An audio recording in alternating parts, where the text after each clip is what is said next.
So hello everyone. My talk today is basically a follow-up or an extension on the presentation that my former PhD student Marzia gave yesterday on the challenges to model waves in the Southern Ocean.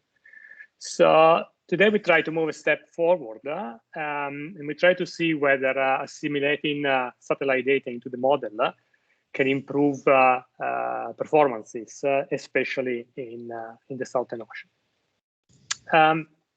This presentation brings together part of Marzia's thesis and part of the work I've done in collaboration with Meteo France. So I apologize in advance that there will be some inconsistency in the way we present different figures, but hopefully the message comes through clearly. So I think we have to be honest. Wave prediction models nowadays are really good. They reach over the past decades a very high level of accuracy. However, they're still biased, of course, but especially in the Southern Ocean, these bias tend to be a bit too high. And that's not a surprise because the Southern Ocean is forced by very strong winds. And the model actually was not designed to cope with such an extreme condition.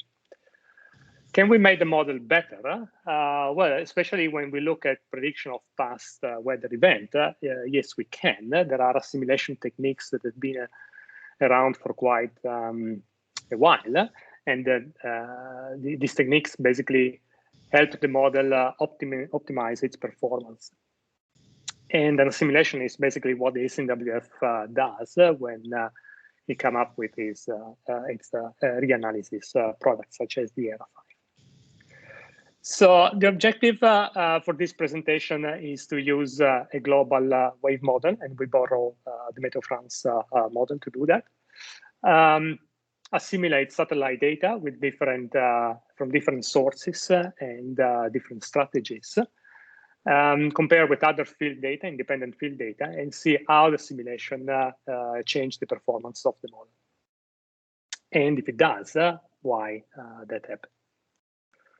So data simulation in a nutshell, we have the model run on one side, we have a global model, we have global observation on the other side. Global observation, of course, will come primarily from satellite. We merge observation into the model run by means of interpolation scheme. Basically, we force the model producing an output that is consistent with observation. So to put it in different words, what the assimilation does, basically, it's a calibration on the go.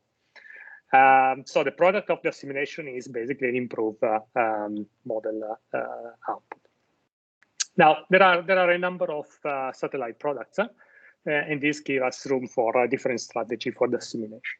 The easiest, strategy number one, required to use altimeter sensor that provide information on the significant wave height. It is an overall one parameter that describes the average wave height, and is proportional to the variance of the frequency spectrum, the wave spectrum.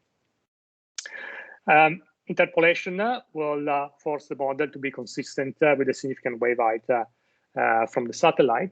Once we optimize the significant wave height, we can readjust the distribution of the variance over the frequency domain. And marginally, we can also get an optimization of the wave period. Second strategy is to use the full 2D spectrum, the distribution of energy both in frequency and direction. We can use synthetic aperture radar SAR sensors. The procedure is a little bit more complicated. We need to partition the wave spectra, match partition, optimize the partition, bring everything together to get the final optimized spectrum. This process is much more robust. It gets an adjustment of the overall variance, the significant wave height, but also get a much more accurate adjustment for the wave period and all directional properties. So if I can assimilate 2D spectra, that's much better than an overall parameter. Then, of course, there is a third strategy, which is a little bit of both. So we include both significant wave height and 2D spectra. So let me depart a little bit from my talk and give a little bit of background. So if I start from a flat surface and I turn on the wind will generate some small ripples on the surface. Wave height will be very small. Wavelength will be very small. So that means that this wavelet will propagate very slowly compared to the wind. Wind faster than the wave, wonderful. Wind transfer energy into the wave field, making the wave height grow. Waves become unstable, so they will reshuffle energy across the frequency domain, moving energy from high frequency, where the energy from the wind enter, to lower frequency. Lower frequency means longer period, longer wavelength. So when the wave grows in height, they also become longer. As they become longer, they speed up. So this growing phase will reach a point where the waves are faster than the wind. And in that case, the transfer of energy from the wind to the ocean surface will cease completely. So during the growing phase, wind is transferred to the waves. I call the wave field the wind sea. So in the wind sea, I have an active and very strong atmospheric forcing, the wind input. But I will also have waves that are short and relatively high, so they are very steep, and therefore there will be a lot of breaking dissipation. In the full development condition, when the waves propagate quicker than the wind, then I am in a condition that I define as well. Wind input is no longer important, and waves being very gently sloping, they are less prone to breaking dissipation. Now, the satellite, the SAR spectra can only detect very long waves. So the SAR spectra will only detect a portion of the wave spectrum that contains swell. So that contains the bit of the sea state that is related to full developed waves. Significant wave height is an overall parameter, and it's not capable to distinguish between growing phase, wind sea, and full development, the swell. Is it a problem in the Southern Ocean, which is strongly forced by wind? And the straight answer is probably not. If we quantify the wind sea or swell in terms of wave age, the ratio of wave celerity to wind speed, and we define the wind sea as the wave age lower than 1.2, a little bit of climatology will show us that the probability of occurrence of wind sea is actually very, very low in the Southern Ocean, which remain a swell-dominated sea or ocean. This is not surprising because the Southern Ocean doesn't have land masses that stop propagation of the waves, so we have an infinite fetch. So the waves will grow until they will reach full development, no matter what. So if they reach full development, they are classified as well. So it makes sense that the Southern Ocean, after all, is a swell-dominated sea. Okay, so that should work. So with the help of Meteo France, we took their model, Meteo France 1. It's not WaveWatch 3, it's the European version, but it's as good as WaveWatch 3. We ran the model with a grid resolution of 0.5. For those familiar with the ERA 5, this is much coarser resolution. We forced the model with wind, of course, with ice, and with surface current. Then we have some in situ data that was introduced yesterday by Nancy as well, from the Antarctic Circumnavigation Expedition, from a marine radar sensor during the period December 16, March 17. Okay, no simulation at all. We run the model and we know perfectly well what happened. The model is producing an overestimation of wave height and an overestimation of the period compared with our in situ data. We add the current. Yes, we get an improvement, but this improvement is just marginal. So from an engineering perspective, I would basically say that adding the current does not improve the model. So I still have an over prediction of wave height and over prediction of period. No worries, we use satellite data simulation, and for sure this will fix everything. So we ran the very first exercise. We took all possible altimeter mission to get significant wave height from the satellite, and we assimilate them into the model, strategy 1. Then we run the same process, but by assimilating the SAR spectra, strategy 2, and then both altimeter and SAR spectra, strategy 3. We run the exercise for the same period of the expedition so that we have data for comparison. Okay, these are the results. I can show many other plots. We ran the model without current, with the current. We made different strategies of simulation. We can talk about that for hours. But long story short, whether I add assimilation from SAR to D spectra or significant wave height does not improve the model. So if you remember the correlation coefficient I showed in the plot before without assimilation, we are still on a value of 0.88, 0.87, 0.86. Okay, this is the most significant wave height. And then I look at wave period, and yes, maybe if I'm really accurate in calculating my error metrics, I can come to the conclusion that there is an improvement in the wave period, but this improvement is so marginal that basically it remains negligible. Okay, so what's going on? Why, if I assimilate the significant wave height or the SAR, doesn't make any difference?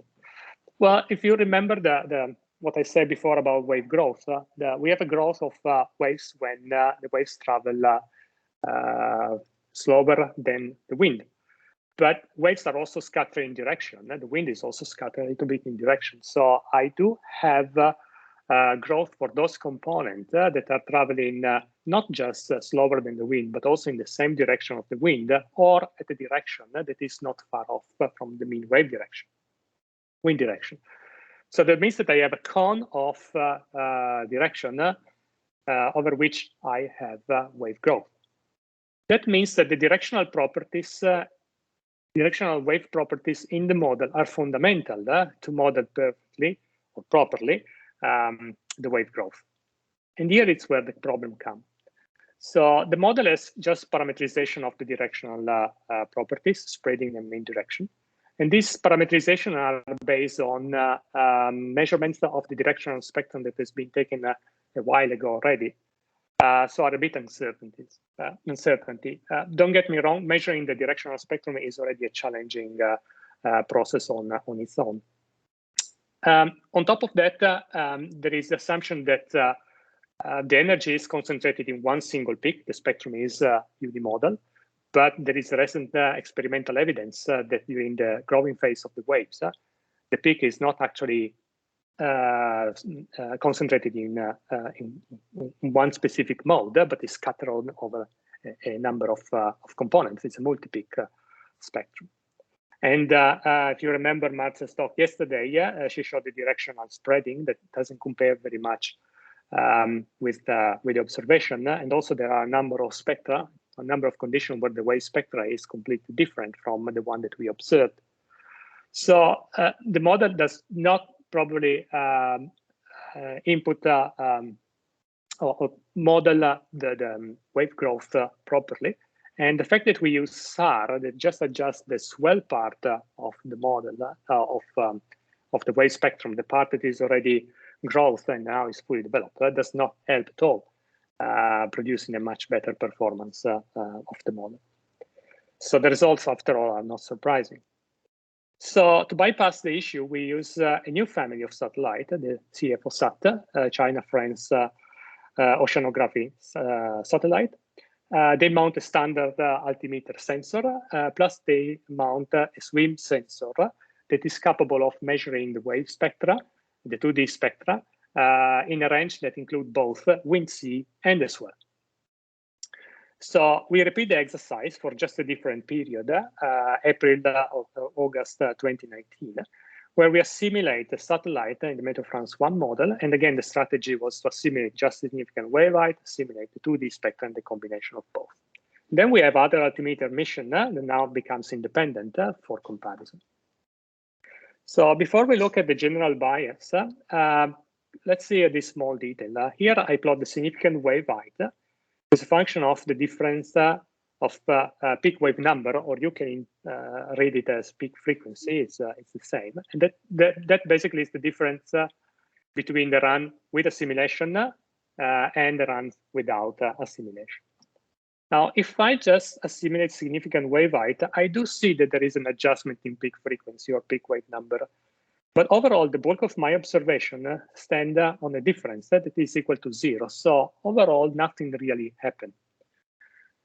When I assimilate the 2D swim spectra that include both wind C and swell, then what I start to see is that there is a shift of the peak frequency towards higher frequency. That means that the frequency becomes higher. That means that the period becomes lower. If lower period means that the waves slow down. So that means basically that there is an adjustment to the growing phase of the waves, and the wave age of the waves just decrease. Now, the two plots show the variation of wave age with different strategies of assimilation. Probably the choice of color was not the best one. Believe me that when I assimilate significant wave height, there is basically no change, and there is a drop of significant wave height when I simulate the full 2D spectrum from the CFOSAT. What is the interpretation of this? Well, if I use the 2D spectrum that include both swell and wind C, then I get a much better adjustment to the wave spectrum, especially to that part of the spectrum that goes under the wave growth phase.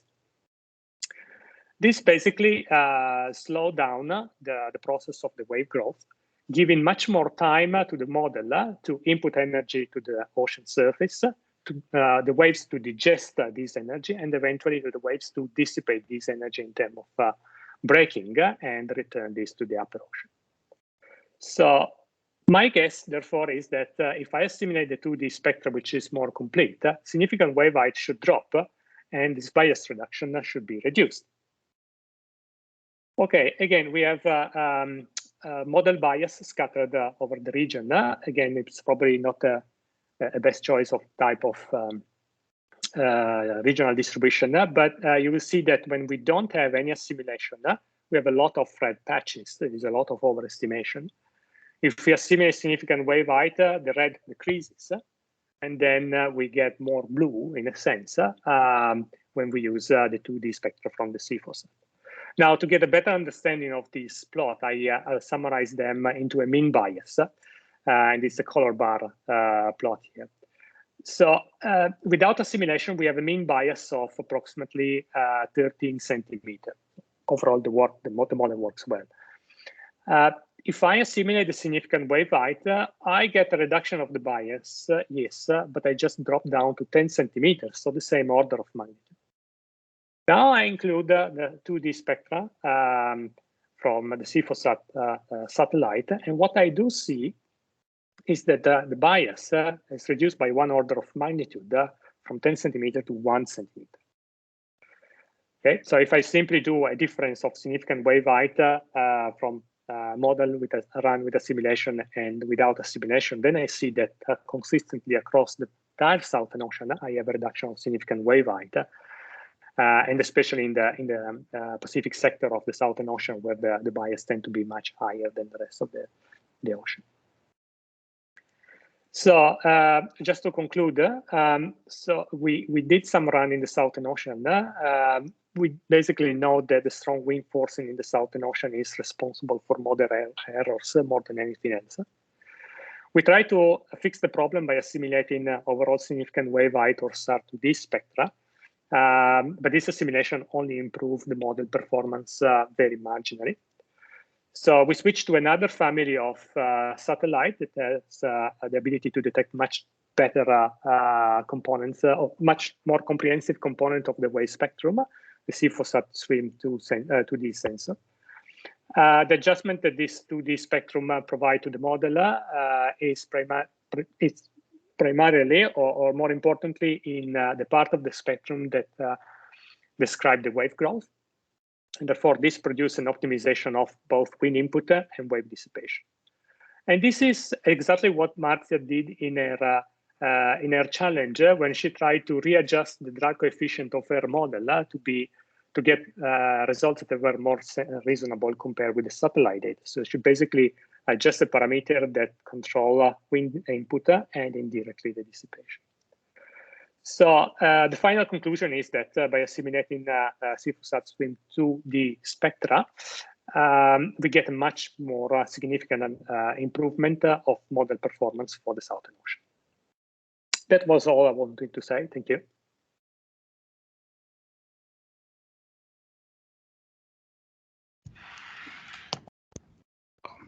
All right. Thank you very much, Alessandro. It was an excellent talk.